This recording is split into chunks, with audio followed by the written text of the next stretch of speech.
ये पीडीए नहीं, ये प्रोडक्शन हाउस है दंगाइयों और अपराधियों का।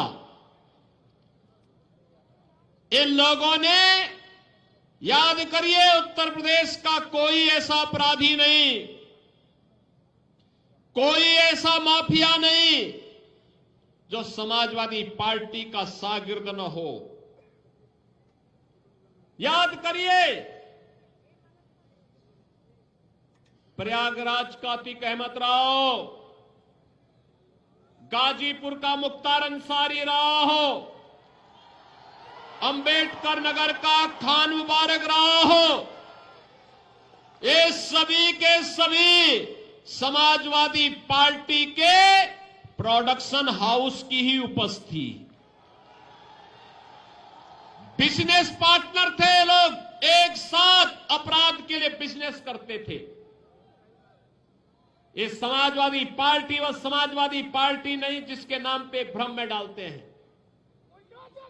बहन और भाइयों, समाजवादी आंदोलन देश की आजादी के बाद देश के अंदर प्रारंभ हुआ था मूल्यों के लिए, आदर्शों के लिए। जयप्रकाश नारायण, डॉक्टर राम मनोहर लोहिया, आचार्य नरेंद्र देव, चंद्रशेखर जी, जनेश्वर मिश्रा जी, मोहन सिंह जी जैसे स्वनाम धन्य सोशलिस्ट और समाजवादी इस आंदोलन के साथ जुड़े थे, जिन्होंने लोकतंत्र के लिए काम किया, राजनीति की शुचिता के लिए आजीवन लड़ते रहे।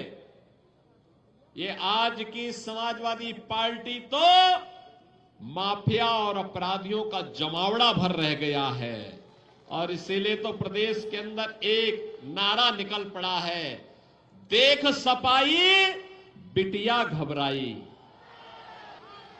एक देश में एक प्रधान, एक विधान और एक निशान, यही चलेगा, यही चलेगा। इस भाव के साथ आज हम कार्य कर रहे हैं।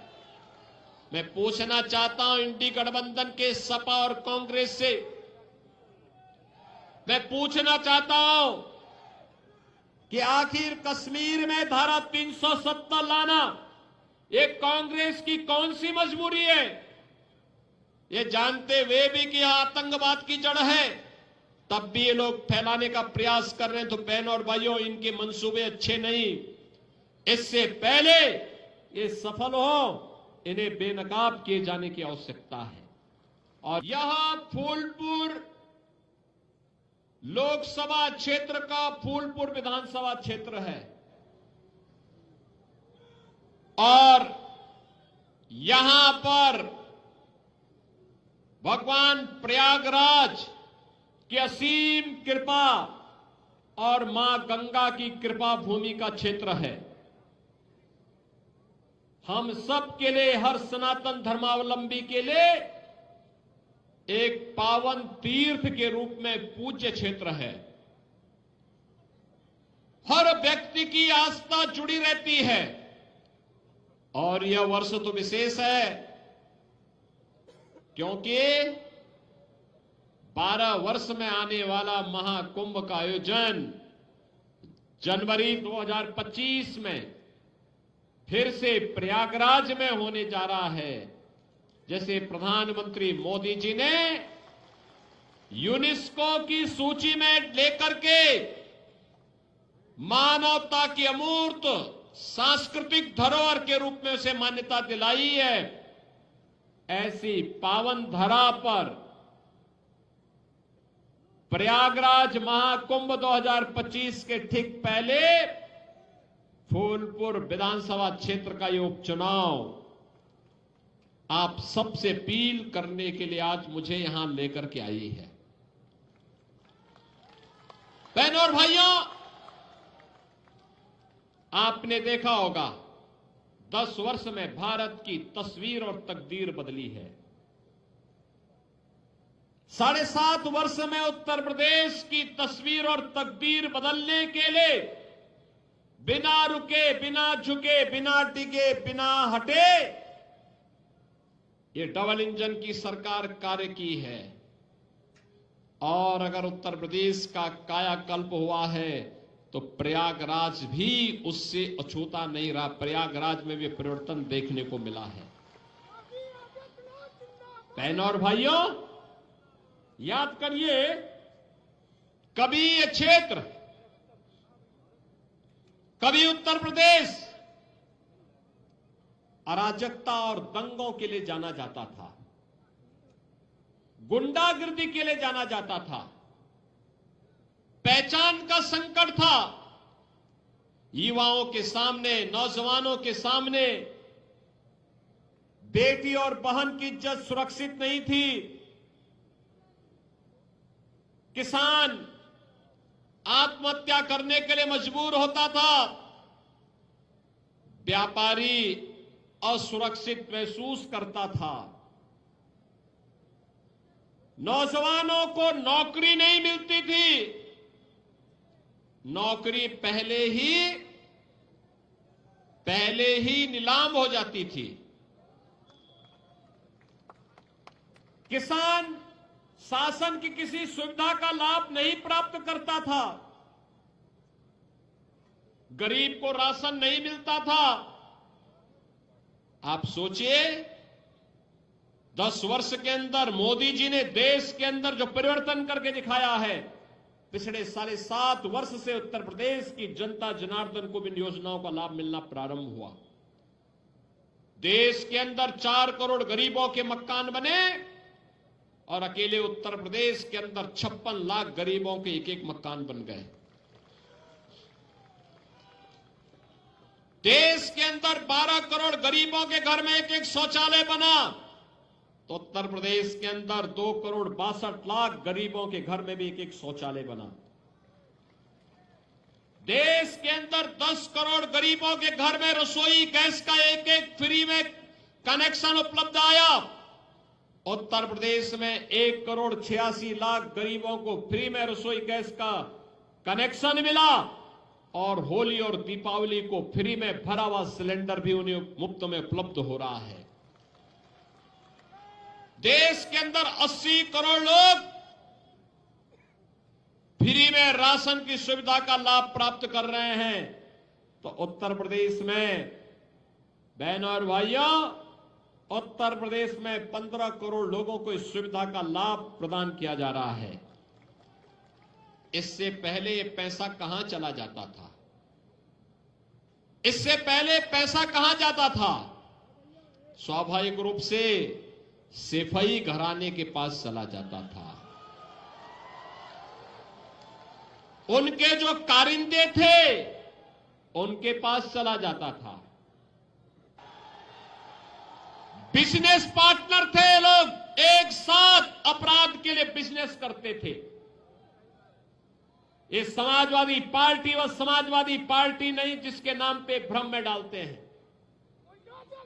बहन और भाइयों, समाजवादी आंदोलन देश की आजादी के बाद देश के अंदर प्रारंभ हुआ था मूल्यों के लिए, आदर्शों के लिए। जयप्रकाश नारायण, डॉक्टर राम मनोहर लोहिया, आचार्य नरेंद्र देव, चंद्रशेखर जी, जनेश्वर मिश्रा जी, मोहन सिंह जी जैसे स्वनाम धन्य सोशलिस्ट और समाजवादी इस आंदोलन के साथ जुड़े थे, जिन्होंने लोकतंत्र के लिए काम किया, राजनीति की शुचिता के लिए आजीवन लड़ते रहे।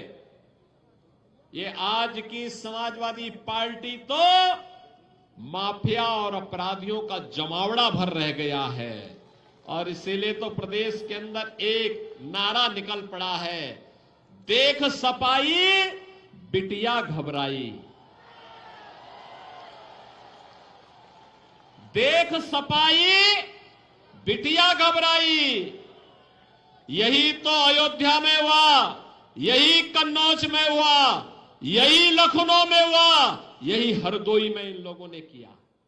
अब आप बताओ, क्या इसमें कार्रवाई नहीं करनी चाहिए थी क्या? आप मुझे बताओ, इनको बुरा लगता है, कहते हैं साहब कार्रवाई क्यों कर दी? हमने कभी इन अपराधियों को और इन माफियाओं के खिलाफ कार्रवाई नहीं करेंगे तो क्या करेंगे?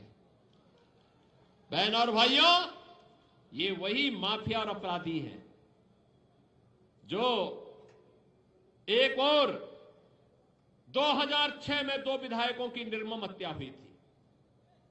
याद करिए, गाजीपुर में श्री कृष्णानंद राय की हत्या हुई थी। कृष्णानंद राय के साथ 7 लोग मारे गए थे और में एक रमेश पटेल भी थे, एक रमेश यादव भी थे। ऐसे ही 7 लोग थे। निर्मम हत्या गोलियों से भून करके समाजवादी पार्टी के संरक्षण में पनपने वाले उस माफिया के सारे पर उसके संरक्षण में यह हत्या हुई थी, जिसके मरने पर मरसिया पढ़ने के लिए समाजवादी पार्टी का मुखिया जाता है। बहनों और भाइयों, याद करिए, राजूपाल की हत्या करने वाला कौन माफिया था? ये राजूपाल की हत्या करने वाला व्यक्ति इसी समाजवादी पार्टी के शागिर्द बनकर के प्रयागराज को बदनाम करता था। आप याद करिए, ये समाजवादी पार्टी, इसीलिए मैं कहता हूं, समाजवादी पार्टी का मतलब आज के दिन पर, समाजवादी पार्टी का मतलब प्रोडक्शन हाउस है ये माफिया और अपराधियों का। हर दुर्दांत माफिया और अपराधी यहां से पैदा होते हैं, यहां से आगे बढ़ते हैं, पनपते हैं, और इनको अच्छे अच्छे ट्रेनर वहां पर इन लोगों ने पैदा करवाए हैं, रखे हैं। और इसीलिए मैं आपसे कहने के लिए आया हूं, बहनों और भाइयों, ये चुनाव केवल आज का चुनाव नहीं है, ये वर्तमान को तो संवारने का चुनाव है, लेकिन भविष्य बनाने का चुनाव भी है, भविष्य बनाने का चुनाव भी है। और उसी भविष्य को बनाने के लिए आज हम सब आपके पास आए हैं। मैं उसी भविष्य को बनाने की अपील करने के लिए आज आपके पास आया हूं। अभी मुझे यहां पर बताया गया, कछार क्षेत्र में हर वर्ष बरसात के दिनों में यहां पे हजारों बीघा लैंड जलमग्न होती है। अभी राकेश सचान जी मुझे बता रहे थे। बहनों और भाइयों, राकेश सचान जी ने बता दी है तो मान के चलिए आपकी समस्या का समाधान हो गया है।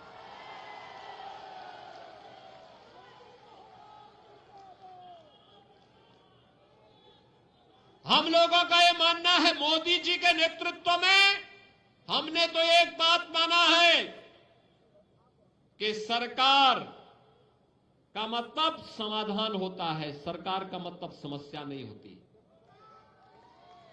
और सरकार को डूब मरना चाहिए जो सरकार गरीब की आवाज न सुनती हो, अन्नदाता किसान की आवाज न सुनती हो, युवा की आवाज न सुनती हो।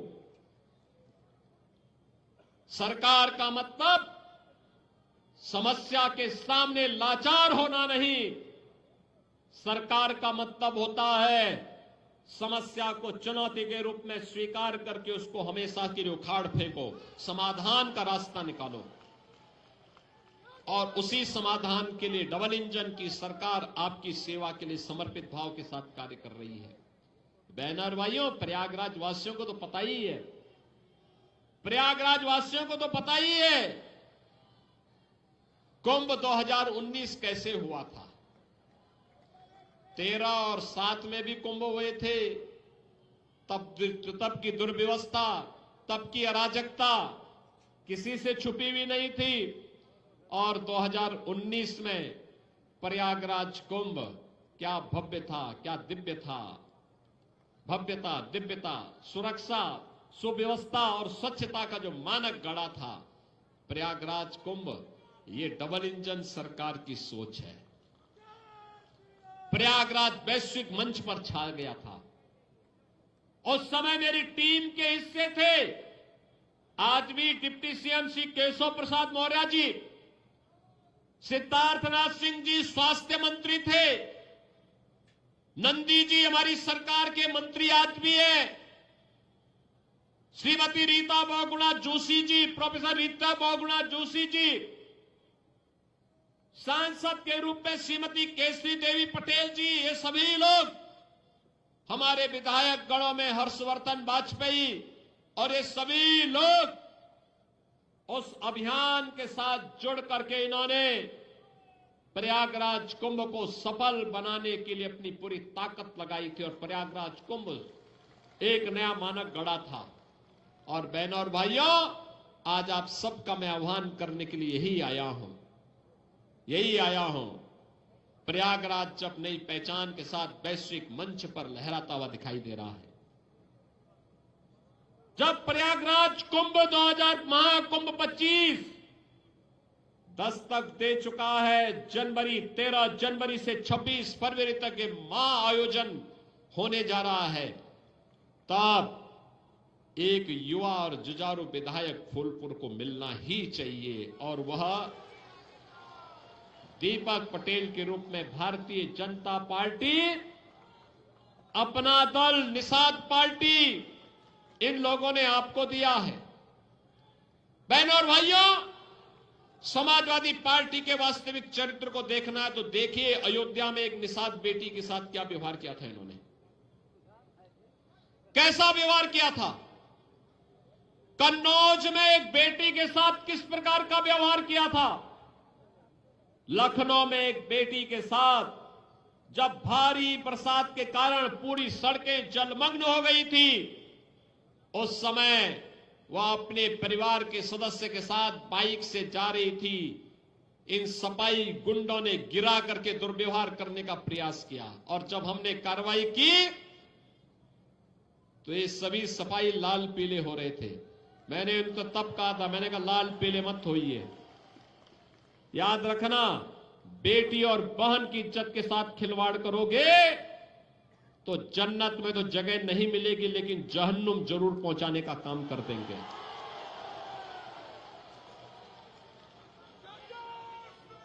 बहनों और भाइयों, मैं इसीलिए आपसे कहने के लिए आज आया हूं, विकास और विरासत की गारंटी भाजपा दे रही है, सुरक्षा, समृद्धि और सुशासन की गारंटी भाजपा दे रही है, हर घर नल के माध्यम से शुद्ध पेयजल उपलब्ध कराने की गारंटी भाजपा दे रही है, और बाढ़ की समस्या का स्थायी समाधान भी भाजपा आपको देगी, उपलब्ध कराएगी। हमारी सरकार तो देश के लिए अपना बलिदान देने वाले उन शहीदों के प्रति भी नतमस्तक है, और हमारी सरकार ने ही निर्णय लिया, कोई जवान सेना में, अर्धसेना में, पुलिस बल में रह करके देश की सीमाओं की रक्षा करते हुए, आंतरिक सुरक्षा का पालन करते हुए अगर शहीद होता है तो उसको, उनके परिवार को 50 लाख रुपए और किसी एक सदस्य को हम नौकरी देंगे, हम लगातार दे रहे हैं। जो भी ऐसे परिवार होंगे, उनकी स्मृतियों को, उन शहीदों की स्मृतियों को बनाने का काम सरकार कर रही है, और ये हमारा दायित्व है। उन जवानों ने देश के लिए अपने आप को बलिदान किया है, उन्हें सम्मान मिलना ही चाहिए, और उसी के लिए आज मैं आपसे कहने के लिए आया हूं, ये केवल हमारे जनप्रतिनिधियों को, हमारे सांसद जी को, हमारे विधायक जी को, इन लोगों को आप अपना प्रस्ताव दीजिए, समाधान का रास्ता वे निकाल लेंगे। समस्या भाजपा के रहने पर समस्या नहीं रहती है, वो समाधान के निष्कर्ष पर पहुंचेगी, और इसी के लिए मैं आज आपके पास आया हूं, आपसे कहने के लिए। बहनों और भाइयों, 20 नवंबर को चुनाव होना है, और 20 नवंबर के इस चुनाव के लिए आप याद करिए, अभी 12 नवंबर को देवोत्थान एकादशी है, और 15 नवंबर को कार्तिक पूर्णिमा का स्नान है, गंगा स्नान। भारी संख्या में मां गंगा के अंचल में जाकर के श्रद्धालु स्नान करते हैं। 13 नवंबर को चुनाव, जब 20 नवंबर को भारत निर्वाचन आयोग ने किया तो समाजवादी पार्टी इसका भी विरोध की, यानी ये राम मंदिर का भी विरोध करते हैं, ये गंगा स्नान का भी विरोध करते हैं, ये हिंदू अस्मिता के साथ खिलवाड़ करते हैं, बेटी और बहन की इज्जत का इन्हें कोई मतलब नहीं, नौजवानों के भविष्य के साथ ये लोग खिलवाड़ करने वाले लोग हैं। आज हम सरकारी नौकरी नौजवान को दे रहे हैं। आज उत्तर प्रदेश में सुरक्षा का बेहतरीन वातावरण बनने के कारण उत्तर प्रदेश के अंदर निवेश आ रहा है। नौजवान को अपने गांव, अपने जनपद में ही नौकरी भी प्राप्त हो रही है। तो समाजवादी पार्टी को यह अच्छा नहीं लग रहा है। बहनों और भाइयों, सपा हो या बसपा, कांग्रेस हो या फिर इनका इंडी गठबंधन, ये सब एक ही थैले के चट्टे बट्टे हैं। याद रखना, ये लोग राष्ट्रीय अस्मिता के साथ खिलवाड़ करने वाले लोग हैं। ये लोग राष्ट्रीय अस्मिता के साथ खिलवाड़ करने वाले लोग हैं। एक कांग्रेस और समाजवादी पार्टी ने तो बाबा साहब भीमराव अंबेडकर का भी अपमान किया था। याद करिए, इन लोगों ने लोह पुरुष सरदार वल्लभ भाई पटेल का भी सम्मान नहीं किया। ये लोग देश के अंदर आतंकवाद भड़काने का काम कर रहे हैं।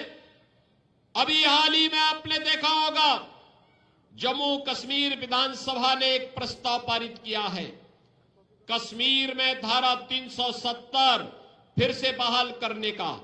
बहनों और भाइयों, कश्मीर में धारा 370 का मतलब आतंकवाद की वापसी। भारत, नया भारत, मोदी जी के नेतृत्व में इसको कतई स्वीकार करने को तैयार नहीं है। और हमने तय कर लिया है, भारतीय जनता पार्टी ने तय कर लिया है कि धारा 370 एक बार दफन की जा चुकी है, अब दोबारा भारत के अंदर, कश्मीर के अंदर उसको लागू नहीं होने देंगे। इसीलिए आज आपके बीच हम लोग आए हैं कि बहनों और भाइयों, ये जो चुनाव है, ये चुनाव विकास और विरासत के लिए, सुरक्षा, समृद्धि और सुशासन के लिए एक युवा और जुझारू प्रत्याशी के रूप में से दीपक पटेल को भारतीय जनता पार्टी और एनडीए ने अपना प्रत्याशी बना करके आपके बीच उतारा है। आप सबका आशीर्वाद उन्हें प्राप्त होगा।